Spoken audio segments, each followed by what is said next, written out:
చంద్రగిరి మాజీ ఎమ్మెల్యే 72 ఏళ్ల నారా రామ్మూర్తి నాయుడు కొద్దిసేపటి క్రితం అదే 12 గంటల 45 నిమిషాలకు ఈరోజు గచ్చిబౌలిలోని ఏఐజీ ఆసుపత్రిలో మృతి చెందారు.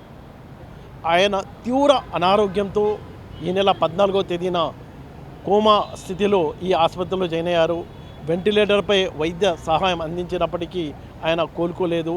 కార్డియాక్ అరెస్ట్తో చనిపోయినట్టు ఆసుపత్రి వర్గాలు హెల్త్ బులెటిన్ విడుదల చేశాయి. ఆయన చంద్రగిరి నుంచి 94 నుంచి 99 వరకు తెలుగుదేశం పార్టీ తరఫున ఎమ్మెల్యేగా ఉన్నారు. అప్పట్లో ఎన్టీ రామారావు ఆయనకు ఎమ్మెల్యేగా టికెట్ ఇచ్చారు. అప్పట్లో రామారావు గారు ఆయనకు టికెట్ ఇవ్వడానికి ఆసక్తి చూపకపోతే బాలకృష్ణ, సినీ నటుడు బాలకృష్ణ పట్టుపట్టి ఆయనకు టికెట్ ఇప్పించారని అందరూ చెప్పుకుంటారు. అయితే ఆ రోజు తర్వాత 99 తర్వాత మళ్ళీ ఆయన ఎన్నికల్లో పోటీ చేయలేదు.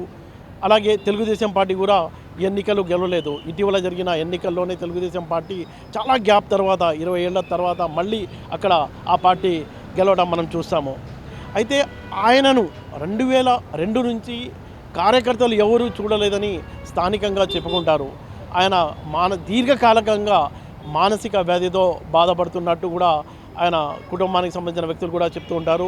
అయితే గత కొద్ది రోజులుగా ఆయన తీవ్ర అనారోగ్యానికి గురి కావడంతో ఆయన్ని హైదరాబాద్కు తరలించారు. ఇక్కడ ఏఐజీ ఆసుపత్రిలో చాలా చికిత్స చేయడానికి ప్రయత్నించినప్పటికీ ఆయన ప్రాణాలు కాపాడలేకపోయారు. అయితే రేపు నారావారిపల్లెలో ఆయన అంత్యక్రియలు జరగనున్నాయి.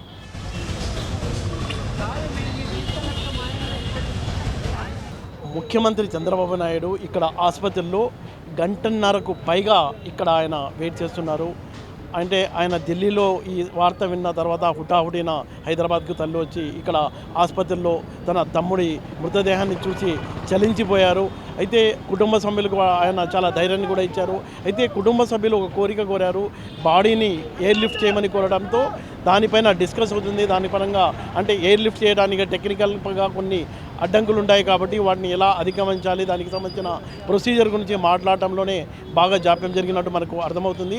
రేపు మార్నింగ్ ఉదయం 6 గంటల తర్వాత బేగంపేట ఎయిర్పోర్ట్ నుంచి ఆయన్ను ఎయిర్ లిఫ్ట్ చేస్తారని ఒక నిర్ణయానికి వచ్చినట్టు మనకు తెలుస్తుంది. ఆ తర్వాత ఆయన సొంత గ్రామం నారావారిపల్లెలోనే మృతదేహాన్ని ఇక్కడ సందర్శకుల కోసం ఉంచి ఆ తర్వాత అధికారిక లాంఛనాలతో ఆయన అంత్యక్రియలు నిర్వహించనున్నారు. అయితే ఈరోజు ఉదయం నుంచే చాలామంది రాజకీయ నాయకులు, సినిమా ప్రముఖులు వాళ్ళంతా వచ్చి దివంగత నేతకు ఘనంగా నివాళులు అర్పించారు. అలాగే వాళ్ళ కుటుంబ సభ్యులకు ప్రగాఢ సానుభూతిని కూడా ప్రకటించారు. అయితే పలువురు సినీ నటులు అలాగే బాలకృష్ణ, జీవిత, రాజశేఖర్, మంచు విష్ణు కూడా ఇక్కడికి వచ్చి ఘనంగా నివాళులు అర్పించారు. అలాగే వాళ్ళ కుటుంబ సభ్యులకు తమ సంతాపాన్ని ప్రకటించారు.